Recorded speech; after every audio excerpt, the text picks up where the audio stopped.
Hi friends, welcome back to my channel all millets. మీరు నా ఛానల్ని ఫస్ట్ టైం చూస్తున్నట్లయితే సబ్స్క్రైబ్ చేసుకొని వీడియోస్కి లైక్ చేసి అండ్ నచ్చితే మీ ఫ్రెండ్స్ అండ్ ఫ్యామిలీ మెంబర్స్కి అయితే షేర్ చేసేయండి.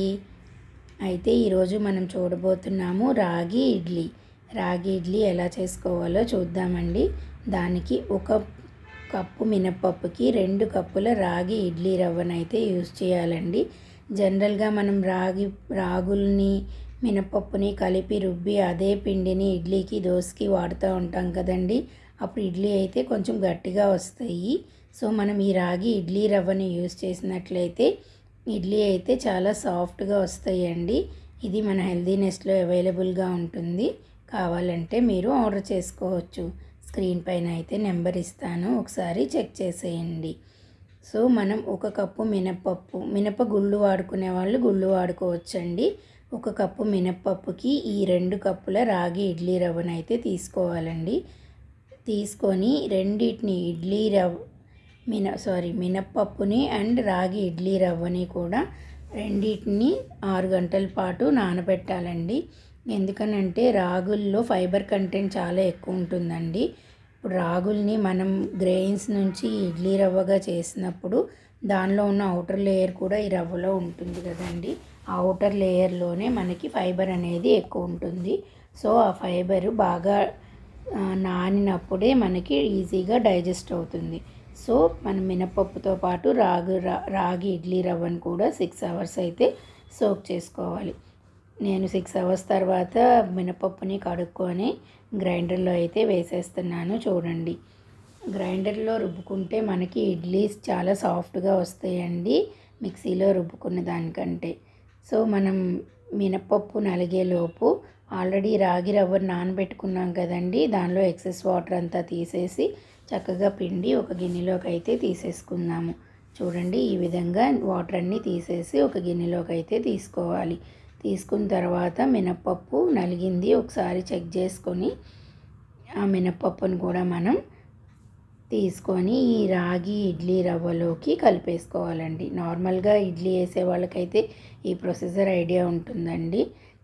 సో ఆ మినపప్పుని అంతా తెచ్చి మనం ఆల్రెడీ ఎక్సెస్ వాటర్ డ్రైన్ చేసి పెట్టుకున్న రాగి ఇడ్లీ రవ్వలో వేసి బాగా కలిపేసుకోవాలి. ఎంత బాగా మనం కలిపితే ఇడ్లీ అంత సాఫ్ట్గా వస్తాయండి. సో అడుగు నుంచి బాగా కలుపుతూ ఉండాలి. రాగి రవ్వ అడుగున సెటిల్ అవ్వకుండా మనం బాగా అయితే కలిపి పెట్టుకోవాలి. అయితే ఫెర్మెంట్ చేయాలి అనుకున్న వాళ్ళు ఇలా కలిపేసి ఫ్రిడ్జ్లో కాకుండా బయటే ఉంచేసుకొని నెక్స్ట్ డే మార్నింగ్ మీరు సరిపోయినంత సాల్ట్ వేసి ఇడ్లీ అయితే వేసేసుకోవడమే అండి. నేనైతే ఇప్పుడే సాల్ట్ కలిపేస్తున్నాను. కలిపేసి నేను ఈ పిండిని ఫ్రిడ్జ్లో అయితే పెట్టేసుకొని ఎప్పుడు కావాలంటే అప్పుడు బయటికి తీసుకొని ఇడ్లీ అయితే వేసేసుకుంటానండి. నేనైతే ఇడ్లీ పిండిని ఫెర్మెంట్ చేయను. ఫెర్మెంట్ చేసే వచ్చే ఆ టేస్ట్ మా ఇంట్లో ఎవరికి నచ్చదండి. సో అందుకని నేను ఇడ్లీ పిండిని అప్పుడే సాల్ట్ కలిపేసి ఒక స్టీల్ బాక్స్లో పెట్టేసుకుని ఫ్రిడ్జ్లో పెట్టేసుకుంటున్నాను.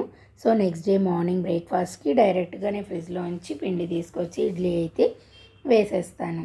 సో నెక్స్ట్ డే మార్నింగ్ పిండి బయటికి తెచ్చిన తర్వాత గరిటెతో బాగా కలపాలి. ఎందుకంటే ఏమన్నా రాగి రవ్వ అడుగున సెటిల్ అయ్యే ఛాన్స్ ఉంటుంది కాబట్టి పిండిని ప్రతిరోజు ఎప్పుడు ఇడ్లీ వేసినా దాన్ని పిండిని అయితే బాగా కలుపుకొని ఇడ్లీ వేసుకోవాలి. ఇప్పుడైతే నేను ఇడ్లీ వేసేసాను. ఈరోజు అయితే ఇడ్లీలోకి నేను కొబ్బరి అండ్ పల్లీ చట్నీతో అయితే మా బ్రేక్ఫాస్ట్లో మేము తిన్నాము. సో ఇడ్లీ పెట్టేసి ఇది ఒక 10 మినిట్స్ హై ఫ్లేమ్లో కుక్ చేసి తర్వాత స్టాప్ చేసిన తర్వాత ఒక 10 మినిట్స్ మగ్గి తర్వాత తీసేసుకోవచ్చండి. ఇక్కడైతే నేను కొబ్బరి పల్లీ చట్నీ చేశాను, దానికి తాలింపు పెట్టాను. సో రెసిపీ అయితే ఏం చూపించలేదండి, ఇది అందరికీ తెలిసిన రెసిపీయే కదా. మేమైతే ఈ రాగి ఇడ్లీని కొబ్బరి చట్నీతో తిన్నాము. చూడండి ఇడ్లీ ఎంత బాగా వచ్చాయో, చాలా సాఫ్ట్గా వస్తాయండి ఇడ్లీ. రాగుల్లో చాలా మంచి హెల్త్ బెనిఫిట్స్ ఉంటాయండి.